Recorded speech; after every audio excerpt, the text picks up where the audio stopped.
All right, I'm live. Had pretty much a disaster, technical difficulties. Just then, I had to stop it down early, and I hope you guys will join me.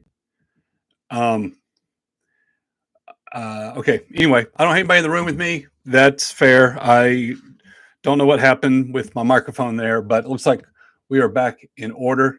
I just want to talk about the Club World Cup and the Gold Cup. Okay, so talk about the Club World Cup first. So MLS is out of it. So Miami was the only team to advance out of the group stage, and so the question is, was this a good tournament for MLS? Well, Miami made history by defeating Porto in a competitive match, and we made it out of the group stage, and we lost. We got manhandled. I think it was 4-0, but we lost to the current European champions. I mean, losing to PSG, that shouldn't be anything that Miami should be ashamed of, really. Although, 4-0 by halftime, they got spanked. They were not competitive at all. I get it. But the fact that they got to the group stage means a lot. Now, check this out. What I've talked about before the tournament started was the insane amount of prize money that's at stake. Like, CONCACAF teams were getting $9.5 million just for qualifying for the tournament, just for being selected for the field. And if you recall, I believe I said that MLS Cup, like our Super Bowl for hey, Kevin, I see you in the chat. Can you hear me now? I hope you can. I hope I've got it sorted out. Let me know if everything's going fine now. But anyway, what I was saying was the MLS Cup prize money is $300,000, and teams are getting paid for draws in the group stage and for wins. So good. Thanks, Kevin. So by qualifying out of the group stage, for making it to the round of 16, Miami was paid another $7.5 million. That's on top of the $9.5 they got for making it into the tournament, the $2 million they got for their win, and the other $2 million they got for their draws, $1 million each for the draws. That comes up to like $20 or $21 million that Miami is walking away with.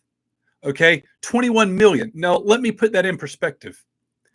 That is the equivalent in prize money of winning 71 MLS Cups.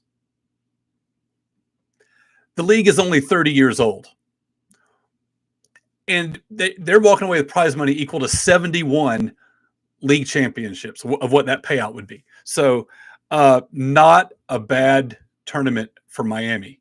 Even when you think about it, $9.5 million, that's almost 10. That's almost the equivalent of 10 MLS Cups, just for making the tournament. So the prize money, again, is insane, but Miami comes away with a whole lot of money. Rumors now that Messi's a little bit frustrated playing in Miami. Zlatan is coming out saying, Messi didn't lose this match. Miami did. He doesn't play with teammates. He plays with statues. They're just like walking around with bags of cement, being heavily critical of the quality of players around Messi. This opens up a whole conversation about what MLS should be doing to be more competitive in these intercontinental competitions. We are hamstrung by our own design, by our own rules. And it's great, like just domestically, like just close off from everybody else and just how we manage the league and staying there. There's been a lot of like conservative approach to business for the league's existence. And I think there was a time when that was very necessary. I think we're beyond that time now, but we have a few unambitious owners that are unwilling to take those restraints off. And it's one thing when you're just talking about league play, but when you start getting into CONCACAF championships, when you start getting into Club World Cups, and that disparity is seen and it's very obvious. If we want to be taken seriously as a top 5 league, which our commissioner has said that's what he wants, I don't think that's necessarily an ambition we need to have. But if we're going to be a top league, we've got to take the spending rules. We got to loosen the spending rules. But anyway, it's been a lot of fun. I don't know if you saw this. So Auckland City was the one team out of Oceania that was playing in the Club World Cup. and they are not even a fully professional team. They're amateurs. Everybody on that team has day jobs. They have day jobs, and they came in. They played Benfica, powerhouse out of Brazil, lost that game 6-0. Played Bayern Munich and lost 10-0. But they then, in their third group match, they played Boca Juniors, which is a giant club out of Argentina, and scored against them and drew that match 1-1. So that is completely mind-blowing. That's like one of the biggest things ever. That this amateur team was able to score against Boca Juniors and hang on for the draw. So think about this. That's $1 million for an amateur outfit that's playing on a shoestring budget. That probably nobody's getting paid, and now that club is infused with $1 million. And I saw the video. If you follow me on Twitter X, then you saw me post this. But the guy who scored, like, he went back to his job. He's a school teacher, and the whole school turned out for him and gave him this huge greeting and throwing, confetti in the air. And he's just returning a hero because he scored against Boca Juniors in the Club World Cup. I just think that's an awesome story. That's heartwarming. I love to see that. The other thing is yesterday. Al Hilal, I think is how you say it. Al Hilal. There's this Liberty Club I never heard of that was out of Sudan, and they just took down Manchester City 4-3 in a fantastic match that went back and forth. I think like 3 goals were scored in extra time in the extra 30 minutes. Man City, probably the most successful club over the last 10 years or so, just got humbled by a team out of Sudan, Africa. I think that is amazing. I think what we've seen happen with the Club World Cup, and it's basically Europe versus everybody else. Anybody else that's not UEFA is kind of like they're pulling for each other. They just want to see Europe get humbled a little bit here, and that happened right, because you also had the Brazilian club Fluminense beat Inter Milan. So that's 2 European clubs that didn't make it out of the round of 16. So that is, I love seeing that. I feel good for Auckland City for scoring against Boca, and I feel good for Al Hilal. So I think that's an amazing story. Anyway, I think I told you last week that if standings held true, that Miami would be the only team out of CONCACAF in the groups in the round of 16. I was right about that, but those standings did not hold true. So CF Monterrey out of Mexico is in this round of 16. They're actually playing right now. So I'm motivated to get this video over with so I can catch that action. CONCACAF hopes are now resting entirely on Monterrey's shoulders as they're playing Borussia Dortmund, one of the huge clubs out of the Bundesliga, tonight for a berth in the quarterfinals. So anyway, I'm continuing to have fun with this. I think it's been a huge success. I love seeing these matchups. We're going to have PSG versus Bayern Munich in the quarterfinals. This is an awesome tournament. I hope that it catches on and continues to grow, and they iron out the wrinkles and all that kind of stuff, because I think it's been a huge success, and I'm definitely on board to watch the rest of the tournament. And like I said, Miami bows out, at the round of 16 stage, but they come away with $21 million, the equivalent of 71 MLS Cups. So not too shabby. But I want to move to the Gold Cup. All right. So I'm sure the U.S. won in very dramatic fashion against Costa Rica on Sunday. They're now playing in the semifinals. They're going to be playing tomorrow night in the semis. I told you last week, keep an eye on the decision at goalkeeper. Was he going to turn around and go with Matt Turner? Was he going to go with Matt Freese? And he did. He stuck with Matt Freese. And of course, we know how that panned out. I'll get to that in a second. Malik Tillman continues to show strong. He continues to have a good game, despite the fact he did miss the penalty kick early in the game. He continues to impress and has actually just signed like a $35 million transfer deal with Bayern Leverkusen. So he's going off to a bigger club. And on that note, I should also point out Johnny Cardoso, during the time of this tournament, has now finalized a deal to go to Atletico Madrid for $30 million. So these are the two guys that we said are always doing great for the club, and they haven't really turned it on for the U.S. yet. Tillman has for this tournament, and we saw him do well against Costa Rica. I want to talk about this. So Max Arfsten was playing left fullback, left outside back on defense, and that's not his normal position. He plays as a true winger for Columbus. And Max Arfston had an up and down game. He had a terribly advised tackle that led to that was called for a penalty. It gave Costa Rica their first goal, and then later on, he was split on the dribble that led directly to the second Costa Rica goal. So he was either entirely or, in the case of the second goal, partially at fault for both of Costa Rica's goals. On the other side, he scored and had an assist on the United States 2 goals. So did he have a good game or a bad game? Was he a liability or not? He definitely did everything to make the game as interesting as he could possibly make it. We had a missed penalty kick on our side. Both teams were hitting woodwork. We had our hands full. It was dramatic. It was back and forth. And we somehow were able to get it all the way to penalty kicks. So before I go any further, I want to put a question to the chat. We have, looks like 3 or 4 people. So, I don't know if John made it over to the new stream after our technical difficulties. John, if you're still in the room, give me a shout. But Jason, good to see you. So I'm going to put this question to you as I continue to talk about this match a little bit. Hey, John, what do you think about using penalty kicks to decide matches? And separate from that, what do you think about using penalty kicks directly after the 90 minutes?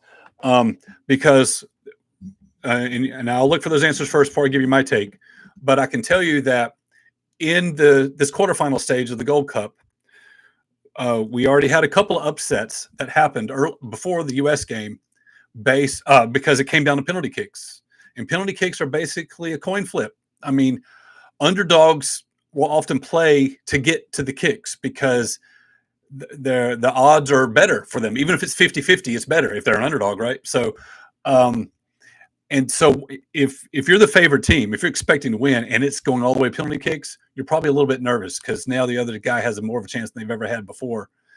And and in this tournament, they don't mess around. They don't play an extra 30 minutes. As soon as regulation's over, they go straight to kicks. And so what we had seen earlier in the weekend was that Panama fell to Honduras on penalty kicks. That's an upset. And we'll talk about this more in a second. Canada fell to Guatemala on penalty kicks. And so now Costa Rica and the U.S. are coming to the spot. And I have to say, it was an evenly matched game. Now, that doesn't mean it was necessarily at a very high level. I think both teams were flawed. Both teams made a lot of mistakes, but the mistakes, were kind of even on both sides. So anyway, it came down to the kicks, and it went to an extra round. So it ended up going 6 rounds, and Matt Freese actually blocked 3 of them. He blocked 3 out of 6, got his hand on a 4th one, and had even guessed right on the 5th one in terms of what direction to jump in. So that is an unbelievable performance from this goalkeeper who's still trying to prove himself. He's one of these guys trying to take advantage of his opportunities to make it onto the World Cup squad. And that's how we won. Now, we needed every bit of that, right? Because we had 2 guys miss their kicks. So I was on pins and needles, but of course, happy to get there. Now, I'm going to see a little bit of what's in the chat here. Colvin, penalty kicks are the most exciting part for me. I'm all for it. In tournaments, Kevin says he likes the immediate PKs. And Chuck, I apologize. We had a technical difficulty on the original stream, the link I had set up. So I had to call an audible here. I'm glad you found me. Smoke Signal asks, what's the option? Just more playing? Is there a skill in PK that teams need to be prepared for, or anything like that? So Smoke Signal. So what happens usually in tournaments? You have to have a winner, right? Once you get past the group stage, draws don't do anything. You got to decide a winner. A lot of times, what they'll do is they'll play 30 extra minutes, and before they go to kicks, and that 30 minutes is not sudden death.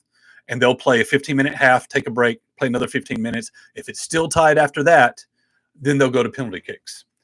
And I'll go ahead and tell you my answer. And I am with Kevin on this. It looks like I'm with Chuck too, and John. I think we're all on the same page. I generally don't like the extra 30 minutes. I want to get straight to the penalty kicks. for a couple of reasons. Number one, a lot of times, I would say for most of the time, nothing really happens in those 30 minutes. Everybody's tired, and both sides are a little scared to make a mistake that late in the match. Both sides are probably just trying to play it safe and just get to the kicks anyway at that point, because even though the favorite team probably would rather not take it to kicks, they're fighting their own fatigue and they don't want to make a mistake. And so everybody gets real cautious in those 30 minutes. And most of the time, I feel like not enough happens.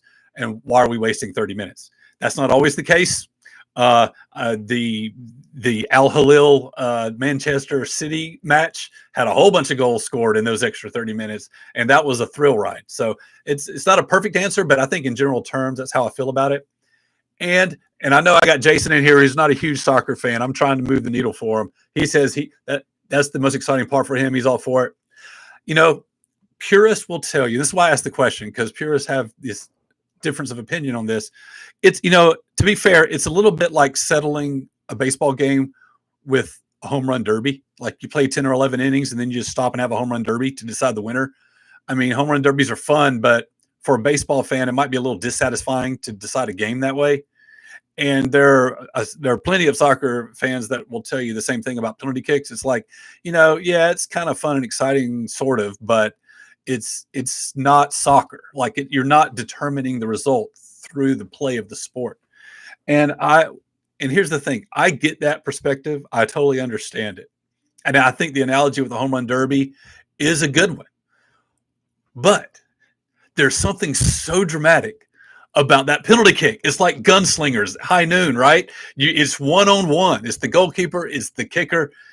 It's about, I think it's an 85% chance or something in favor of the shooter, right? There's no pressure on the goalkeeper. The distance involved and the speed involved, it's so tight of a window that the goalkeeper basically has to guess what direction to go in. And everybody knows that. So if he goes in the complete wrong direction and the ball's way over here, no one blames the goalkeeper. But all the pressure is on the shooter. And it's one-on-one. To me, it's very dramatic. I love it. I love the one-on-one aspect of it. It makes me think of gunslingers in an old Western. So, and I love the drama. I just love the drama of it. I like it. I'm a big fan of it. I'm glad they go straight to kicks here. I don't want to mess around with it. But here's the thing. And I think Larry asked this, are there skills involved? Well, yeah, there's first of all, there's a lot of homework that can be done by the goalkeeper. You can study tendencies of the different kickers in terms of what direction they like to go in generally. And there's ways, they try to read how the hips are turning on the shooter or whatever, so they can get some kind of read on which way to go. For the shooter, it's all psychological. That's the other thing about this. It's mind games. It's psychological warfare, because you start getting in your own head and you can really mess yourself up. The best shooters will just mentally pick a spot of where they're going to go. They don't want to give it away with their eyes, but they will shoot it with force and with commitment and not caring what the goalkeeper is going to do. Doesn't always work out for them, but it's generally the best term, because if you get crossed up on which way you want to go, you just end up with a weak kick and it can be stopped. So I love the mind games of it. But here's the thing, get it on frame. You don't even, if the goalkeeper guesses wrong what direction to go in, you don't even have to hit it that hard, right? But you have to at least force the goalkeeper to make a play. Don't miss the whole net. It's like 8 yards by 8 feet and it's right there in front of you. Don't miss the whole net. Don't try to get so fancy and so cute that you miss that huge target. Make the goalkeeper make a play. So Tillman, early in the game, when we drew the penalty, he missed the frame. And there's no excuse for that. And then in the penalty kicks at the end, the two guys that missed, one had his shot blocked. That's fair. You just accept that. The goalkeeper made a play, tip your hat. The other one, who was Sebastian Berhalter, just missed the frame entirely. And that's brutal, right? And of course, he is the son of the former World Cup manager, national team manager, who was in attendance. The cameras immediately cut to him and the family, which I thought was a little mean, but it's unfortunate. I mean, and it worked out for us, so that's glad. Sebastian Berhalter's actually had a really good tournament. He's actually playing himself onto this squad. The person who's not here is Gio Reyna. If you were around for the 2022 World Cup, you know about the drama between the Reynas and the Berhalters. And it's starting to look like maybe we're going to have Sebastian Berhalter on the World Cup team next year, and maybe not Gio Reyna. After all that, that'll be one more twist, another chapter in that story, which I think is going to be pretty funny. Guys, I love the activity in the chat. It's almost too much for me to be able to keep up with it all. John says he likes the extra 30 minutes if it's a golden goal. They used to do that. That's what they call sudden death, was the golden goal. They used to do that at least in the 90s. I don't know if they've done it since the 90s, but yeah, that's been gone for a while, I think. So here's what I'll say to wrap up, to start rounding third anyway. This Gold Cup has gone extremely well. Like, we've been very fortunate. We've had a lot of luck go our way. We came into this tournament fairly weak. I think we were on a 4-game losing streak. We didn't have our best players. We didn't know who the guys were going to be. Guys were going to be forced to be given opportunities because we had nobody else to play. And who was going to step up and make the most of their opportunities? Were there going to be heroes? There was also a question of, were we even going to win a game? Were we ever going to win another game ever? Or was the coach going to get fired? But what we found in group stage is that our group stage opponents were fairly weak. I don't think we knew how weak they were until after we played them. And then Costa Rica, they came in very weakened. They were missing 4 or 5 starters through a combination of injuries and yellow card suspensions. So they did not have their full squad by the time they played us. And so we had easy opponents in the group stage. We had a weakened opponent in the quarterfinal. And Canada, who was a favorite to win the whole tournament, and I would say, generally speaking, has been better than the United States over the last year or two, they fell to Guatemala in their match in penalty kicks. And so for Canada to be eliminated, and now we're playing in the semifinals against Guatemala instead of Canada, that's a huge break for us. I don't know the status of Guatemala's squad, but I know that Canada, generally speaking, would be the tougher opponent. So once again, we're catching a break. The path is opening up for us to once again make it to the final this year. It didn't feel like a year where we would have the quality to get to the final. I felt like it was going to be a Mexico-Canada final. Now that's obviously not going to happen, and we're just one victory over Guatemala from being in the final again. So I don't know if we're any better than we were when we were losing 5-0 to Switzerland a couple weeks ago. But we're having a good tournament. We are seeing guys take advantage of their opportunities. We're seeing them step up. We're identifying guys that are going to be dudes for us next year. And a couple of guys are making a case to even be starters. And we're seeing, there's going to be implications to the depth chart with these guys versus the European-based guys that are not here right now. When they come back, next time we get them, there's going to be a lot. There's going to be a lot to go over with the coach's depth chart decisions. And I have thoughts about what this is going to mean for those players that are not here right now. I'll save that for after this tournament is over. But even though we might not still be a great team, we're having a great tournament. And what's happening is that this group is bonding, and they're building a team spirit and a team understanding, like a group understanding. You're seeing this team come together right before your eyes over the course of this tournament. And that is invaluable. And I love to see it. And what has been missing over the last year, everybody says it, passion from the American players. We don't see any urgency on the field. We see no passion on the field. Well, that's a different group of guys. These guys are battling for each other. They're working hard. They're not giving up. You give up a goal, you fall behind. You just play that much harder. You don't give up. You don't take a lazy attitude. When Tillman missed his PK early in the game, one of the Costa Rican guys tried to get in his face, try to bully him around a little bit.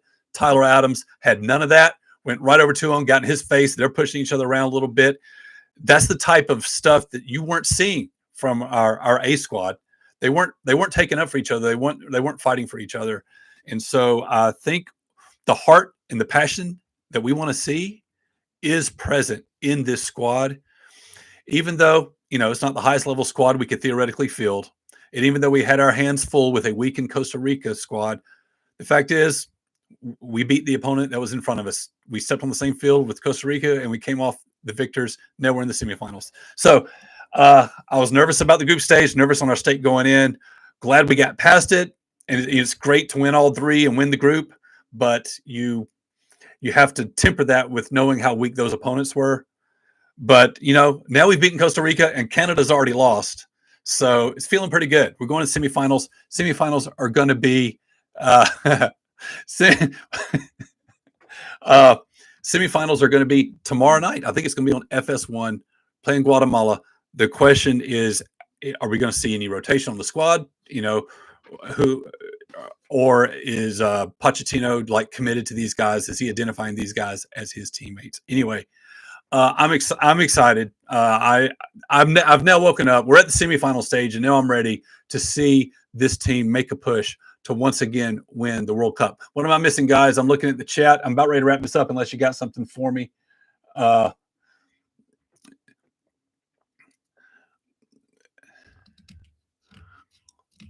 right, I appreciate y'all all being here. I appreciate the activity. I love seeing this. This is fun. I'll be back next week. So here's the thing: semifinals are tomorrow night. The final is going to be on Sunday. Okay, so by the time we talk again next Tuesday, the Gold Cup will be over. So we'll talk about how the semifinal and hopefully the final went for us, and I'll also talk about what this might mean for the rest of our player pool, the implications to the depth chart, and some decisions the coach might be making with these other guys just absent, just not here to make a case for themselves at all. I think we're going to have a lot of player pool and depth chart drama over the next year as we count down to the World Cup. So I'm going to sign out of here. Kevin's saying Costa Rica had the better jerseys. They absolutely did. I loved those jerseys from Costa Rica, which were also red, white, and blue. So I was a little bit jealous. I was like, that could easily be the American jersey. They're pretty sharp looking. Anyway, that's all I got for tonight, guys. I hope you're excited as I am. I hope you'll keep watching the Club World Cup, and definitely you got to pull for our guys in the Gold Cup. Got a whole bunch of soccer going on. It's a hot soccer summer, and I hope you'll watch some of that with me. And I will talk to you next time. And there's the awkward part where I try to end the stream before I leave. Bye.